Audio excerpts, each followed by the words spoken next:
Bharatiya Janata party को सबसे ज्यादा आशाएं थी, उम्मीदें थी, वहां पर भारतीय जनता पार्टी को आईएनडीआई गठबंधन ने शिकस्त दे दी। तो अमेठी में स्मृति ईरानी की हार की बड़ी वजह क्या रही, देखिए ये रिपोर्ट।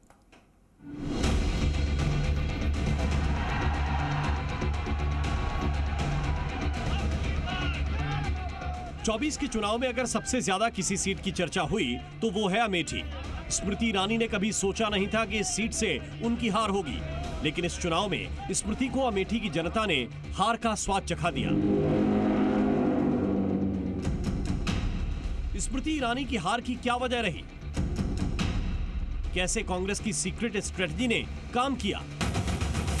अमेठी सीट पर स्मृति ईरानी के मुकाबले कांग्रेस पार्टी ने उम्मीदवार के रूप में केएल शर्मा को जरूर उतारा, लेकिन बहुत सोच समझकर। न कोई शोर शराबा, न कोई पैतरेबाजी, बिल्कुल सीधा और सपाट। पिछले 40 सालों तक किशोरी लाल शर्मा अमेठी में पर्दे के पीछे की रणनीति बनाते रहे। चलिए पूर्व सीएम अशोक गहलोत क्या कुछ कह रहे हैं, सीधा लिए चलते हैं।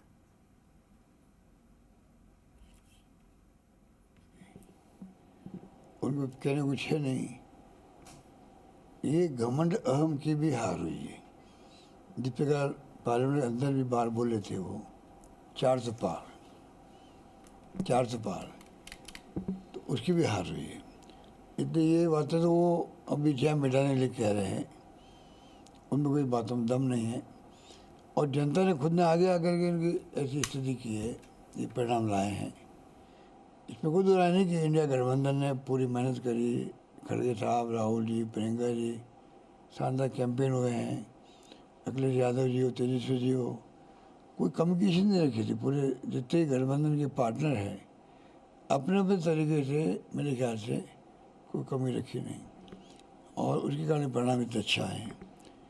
ममता जी हो, बंगाल में एक तरफा जीत हो गई। तो ये जहाँ जहाँ इन्होंने माहौल बनाया था, जैसे सहन था यही हो, बस इन्होंने कह दिया वो सही है, और वही इलेक्शन कमीशन के साथ लग गया। और जिस प्रकार से इन्होंने दुरुपयोग किए थे संस्थाओं के, ईडी, इनकम टैक्स, सीबीआई, जनता वाच कर रही थी। और देश की जनता की खासियत है, चाहे वो कम पढ़ी लिखी हो सकती है, 140 करोड़ की आबादी है, पर रॉबर्ट कॉमन सेंस उनका एक्स्ट्राऑर्डिनरी, उनकी अक्ल होशियारी जो है बहुत ही एक्स्ट्राऑर्डिनरी होती है, और समय समय उन्होंने बताया भी है। आप कांग्रेस की टॉप लीडरशिप में शुमार होते हैं। राजस्थान का परिणाम आपने देखा, 25 में से 11 आपके और सहयोगियों को मिला, लेकिन इसी से लगता हुआ एक प्रदेश है मध्य प्रदेश, वहाँ पर कांग्रेस का खाता नहीं खुल पाया। सीमाएं लगभग साथ साथ में है, समी सीमावर्ती कई जिले साथ में लगते हैं। क्या कारण लगता है आपको कि राजस्थान में रिजल्ट अलग, मध्य प्रदेश में रिजल्ट अलग, कांग्रेस का खाता भी नहीं खुल पाया, सहयोगियों का खाता नहीं खुल पाया? देखिए, वहाँ के बारे में कह नहीं सकता कि क्या स्थिति बनी होगी। हर राज्य की अपनी अपनी स्थिति अलग होती है, जातीय समीकरण अलग होते हैं, वहाँ की प्रोफाइल अलग हो जाती है, वहाँ की सोच अलग हो जाती है। तो मैं समझता हूँ कि वहाँ की स्थिति मुझे नहीं मालूम कि इस प्रकार के परिणाम आए, वो हम लोगों के लिए चिंता की बात है। पर मेहनत करने में कमी वहाँ भी नहीं रखी। कि प्रदेश कांग्रेस अध्यक्ष जीतू पटेल नए नए बने हैं, अभी मैं गया था दिग्विजय जी चुनाव के अंदर, तो पूरा उत्साह था कार्यकर्ताओं के अंदर।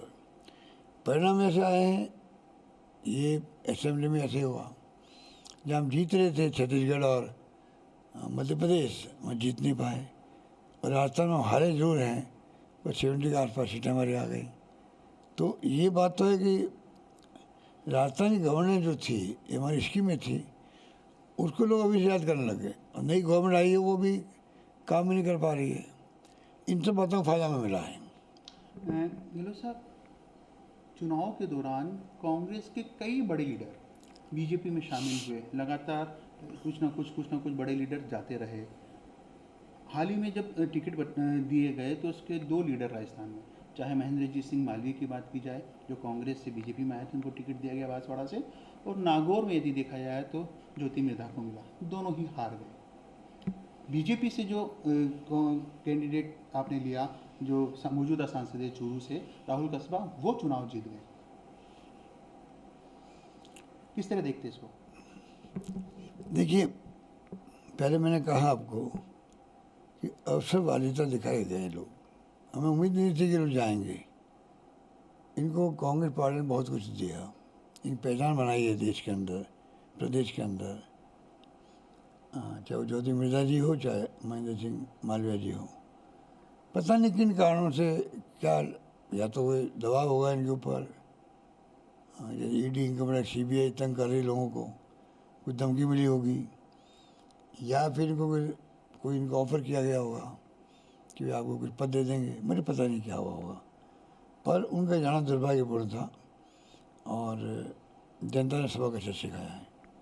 गहलोत साहब, चूँकि जो आंकड़े अब तक सामने आए हैं, जितनी तस्वीर साफ हो पाई है, उसके बाद राहुल गांधी जी की भी प्रेस कॉन्फ्रेंस हुई, खड़गे साहब की भी प्रेस कॉन्फ्रेंस हुई, और कल सहयोगी दलों से बात करने की भी बात करें। क्या केंद्र में सरकार बनाने का दावा पेश करने जितना, चूँकि अब तक तो इतने सहयोगी और आप सबकी कांग्रेस की सीटें मिलाकर इतनी नहीं हुई, तो क्या दावा पेश करेंगे आप लोग? देखिए, बात तो खड़गे साहब और राहुल जी कह चुके हैं, जी, कोई भी फैसला होगा ओपन रखा, सब ऑप्शन को ओपन रखे, पर फैसले होंगे वो कल जो मीटिंग होगी इंडिया ब्लॉक की, उन सब पार्टनर से बात करके विश्वास में लेकर फैसले होंगे। कुछ सीटें और आपकी बढ़े, उसको लेकर कोई चर्चा अन्य लोगों से, क्योंकि जिस प्रकार के आंकड़े आपके पास आए, एनडीए की यदि बात की जाए, उनके आंकड़े आपसे ज़्यादा है इंडिया गठबंधन से, तो ऐसी स्थिति में आगे के लिए कुछ आपने तैयारी कर रखी है? पार्टी ने कुछ तैयारी कर रखी है? देखिए, मुझे उसकी जानकारी नहीं है, मुझे जानकारी नहीं है। ये तो हाईकमान और इंडिया गठबंधन और खड़गे साहब के नेतृत्व में जो कमेटी बनी हुई है, वो राहुल जी सब मिलके करेंगे फैसले, सब पे पूछ के करेंगे। एक लास्ट सवाल, चूँकि राजस्थान का जो रिजल्ट है, अब उसके बाद ये रिजल्ट का श्रेय किसके खाते में जाए? राजनीति में तमाम आकलन भी किया जाता है, तमाम प्रकार के दावे भी किए जाते हैं। लीडरशिप की बात की जाए तो अशोक गहलोत जी है, सचिन पायलट जी है, गोविंद सिंह डोटासरा जी है, अलग अलग जगह आप सबके दौरे भी हुए। अब श्रेय की यदि बात की जाए, या फिर कहे कि जो जीत हुई है 11 सीटों पर आपके और सहयोगियों के, उसका एक बड़ा कारण, बड़ा नेता या बड़ा चेहरा कौन सा है जिसके कारण?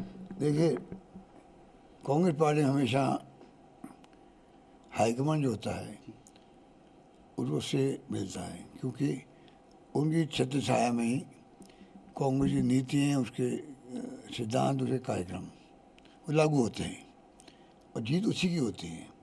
बाकी स्थानीय स्तर पर देखें हम लोग, तो जो 5 साल गवर्नमेंट दी हमने, गवर्नेंस दी, शासन किया, उस पर जो स्कीम बनी, वैसी स्कीमें इतिहास में कभी नहीं बनी होगी। पूरे मुल्क में आज भी चर्चा हमारे स्कीमों की है। किसी राज्य में चले जाओ, वो चर्चा करेंगे और कहेंगे यार हार कैसे गए। ये जो भावना पैदा हुई है पूरे मुल्क में राजस्थान के बारे में, ये हमारे लिए गर्व की बात है कि राजस्थान पहली बार चर्चा में आ गया पूरे मुल्क के अंदर, हमारी स्कीमों का आ गया। और 4, 5, 6 महीने मालूम पड़ा इन स्कीमों को कमज़ोर किए जा रहे हैं या बंद किए जा रहे हैं। चिरंजीवी योजना है हेल्थ की, उस तक को कमज़ोर कर दिया गया। अन्नपूर्णा किट योजना बंद कर दी गई। तो नई गवर्नमेंट कुछ कर नहीं पा रही है, उसका लाभ मिला हमें।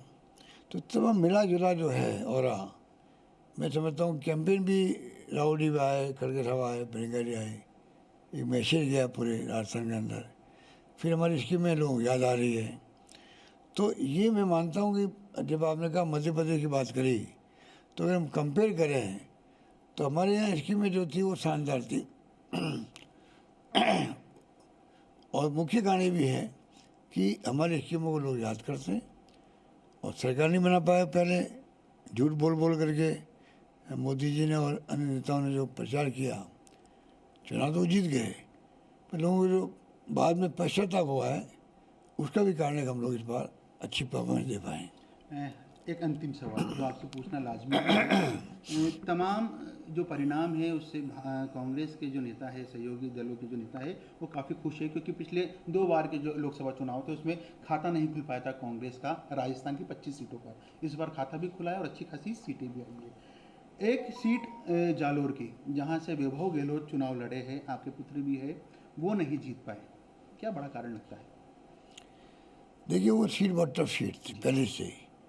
गुजरात से लगा हुआ बॉर्डर है उसका, वहाँ के लोगों की भाषा भी जो है गुजराती को समझ सकते हैं, बोल सकते हैं।